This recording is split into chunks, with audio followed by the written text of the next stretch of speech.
Alors, comment est-ce que l'une des plus grandes épopées de la littérature commence? Eh bien, pas du tout sur un champ de bataille comme on pourrait s'y attendre. Non, non, on est dans un salon à Saint-Pétersbourg. C'est la fameuse scène d'ouverture de Guerre et paix de Tolstoï. Et c'est là que tout, absolument tout, commence à se mettre en place. On est en juillet 1805. Imaginez une soirée très chic, chez une certaine Anna Pavlovna Scherer, qui est dame d'honneur de l'impératrice. Et là, dès les toutes premières lignes, on sent que l'ambiance est électrique.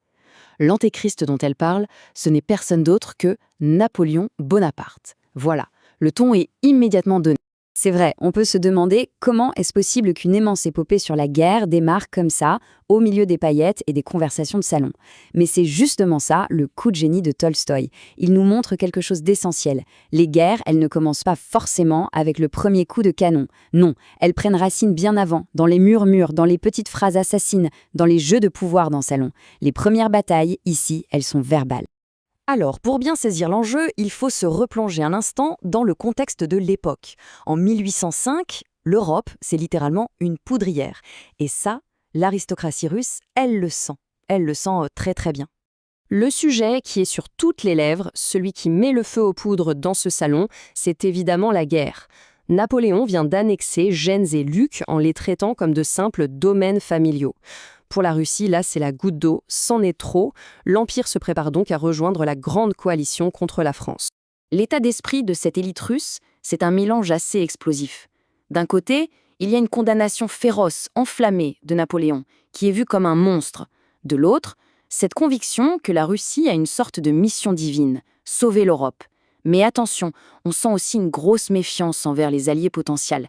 Et surtout, une foi aveugle, inébranlable, en l'empereur Alexandre. Mais ce salon, c'est bien plus qu'une simple discussion politique. C'est une véritable scène de théâtre où chaque invité a un rôle à jouer. Tolstoï nous les présente un par un, comme des archétypes, des pièces sur un immense échiquier social. On a d'abord l'hôtesse, Anna Pavlovna. Tolstoï nous dit d'elle qu'elle est enthousiaste de profession. C'est une image géniale. Elle gère la soirée, les conversations, comme un contremaître dans une usine qui vérifie que toutes les machines tournent parfaitement. Rien n'est laissé au hasard. Ensuite arrive le prince Basile Kouragine. Lui, c'est l'homme d'influence, le courtisan par excellence. Il a l'air de s'ennuyer, d'être au-dessus de tout ça. Mais en réalité, sous cette nonchalance, se cache une ambition de fer, calculatrice et totalement égoïste. Sa présence ici n'a rien d'anodin, on s'en doute. Et puis, au milieu de tout ça, il y a l'intrus, Pierre Bezoukov. C'est le fils illégitime d'un comte richissime qui est en train de mourir. Pierre est massif, maladroit, socialement pas du tout à sa place. Mais il a une sincérité intellectuelle qui détonne complètement et qui, d'ailleurs, inquiète beaucoup notre hôtesse, Anna Pavlovna. On rencontre aussi le prince André Bolkonsky. Lui, c'est l'archétype du cynique.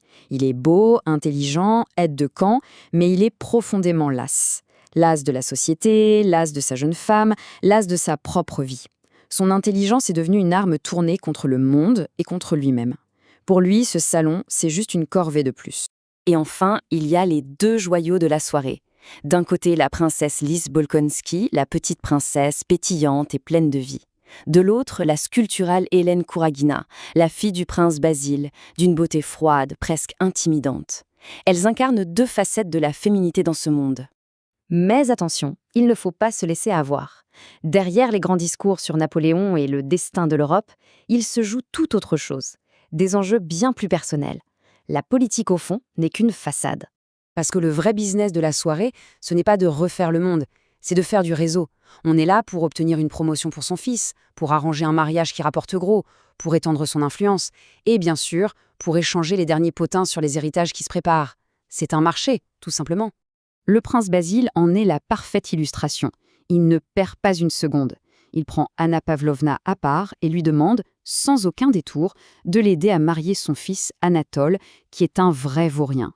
Ses critères, je cite, « Elle est de bonne famille et riche, c'est juste ce qu'il me faut.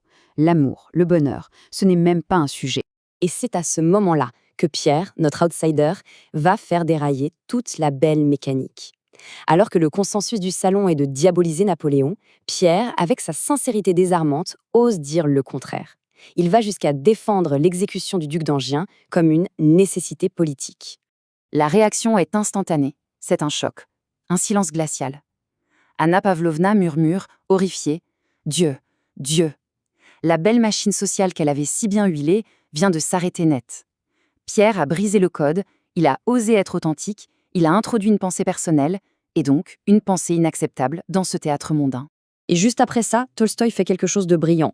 Il nous fait quitter ce monde rigide et nous transporte ailleurs. Changement radical de décor et d'atmosphère. On quitte Saint-Pétersbourg, la capitale politique et froide, pour Moscou, le cœur familial et émotionnel de la Russie. Et là, le contraste est saisissant. Au salon formel et calculé d'Anna Scherer, où l'on parle français et où les adultes jouent des rôles, Tolstoï oppose la maison des Rostov. C'est un endroit chaleureux, un peu chaotique, où l'on exprime ses émotions, en russe, et où la jeunesse et la sincérité sont reines. On passe vraiment du calcul à la spontanéité, de l'artifice à l'authenticité. Et chez les Rostov, l'arrivée des jeunes, c'est une explosion de vie. Ils ne rentrent pas, ils font irruption. Ils sont bruyants, ils rient, ils sont pleins d'énergie. Et à leur tête, il y a la jeune Natacha, 13 ans, un véritable tourbillon d'émotions pures. Dans la serre, à l'abri des regards, on a droit à la scène qui est l'antithèse parfaite du salon. Natacha demande à Boris, son ami d'enfance, de l'embrasser. C'est un moment d'une pureté incroyable, un engagement innocent, sincère, qui contraste de manière violente avec le marché au mariage que le prince Basile essayait de conclure un peu plus tôt.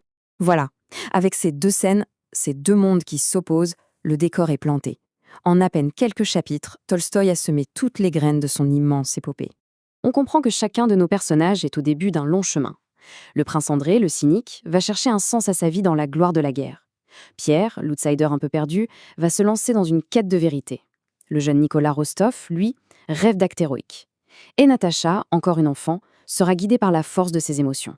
Et c'est ça, tout le génie de cette ouverture.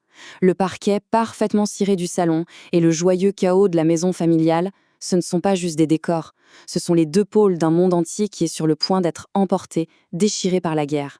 L'artifice contre l'authenticité, la vie publique contre les émotions intimes. La guerre va venir tout remettre en question. Alors voilà les acteurs, voilà leur monde. La grande question que Tolstoï nous pose dès ses premières pages, c'est: que restera-t-il de ces gens, de leurs rêves, de leurs calculs, une fois que la tempête de l'histoire leur sera passée dessus ?